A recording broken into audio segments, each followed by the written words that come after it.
എൻ്റെ കുട്ടിക്കാലത്തെ ഓർമ്മകളിലൊന്ന്. ഉറങ്ങുന്നതിന് മുമ്പ് എൻ്റെ ജ്യേഷ്ഠ സഹോദരന്മാർ ഉണ്ടാക്കി പറയുന്ന കഥകൾ ആകാംക്ഷയോടെ കേൾക്കുന്നതാണ് അന്നും ഇന്നും. എനിക്ക് കഥകൾ ഇഷ്ടമാണ്. ആരാണ് കഥകൾ ഇഷ്ടപ്പെടാത്തത്? നിങ്ങളെ ചിന്തിപ്പിക്കുകയും സ്വാധീനിക്കുകയും ചെയ്യുന്ന ലളിതമായൊരു കഥ. ചൈനീസ് കർഷകൻ്റെയും കുതിരയുടെയും കഥ. ഒരിക്കൽ ഒരു ചൈനീസ് കർഷകൻ്റെ കുതിര ദൂരേക്ക് ഓടിപ്പോയി. അന്ന് വൈകുന്നേരം അയൽവാസികളെല്ലാം വന്ന സംഭവത്തിൽ പരിതപിക്കാൻ തുടങ്ങി. കുതിര ഓടിപ്പോയതിൽ തങ്ങൾക്കും ദുഃഖമുണ്ട്. എന്തൊരു ദൗർഭാഗ്യമാണല്ലേ? അപ്പോൾ കർഷകൻ പറഞ്ഞു, ആയിരിക്കാം.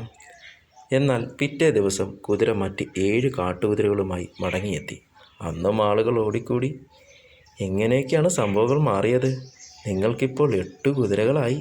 എന്തൊരു ഭാഗ്യമാണിത്. അപ്പോഴും കർഷകൻ, ആയിരിക്കാം.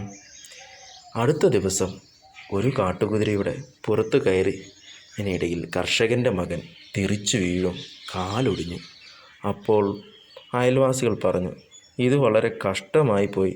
അപ്പോൾ കർഷകൻ പ്രതികരിച്ചത്, ആയിരിക്കാം മാത്രമാണ്.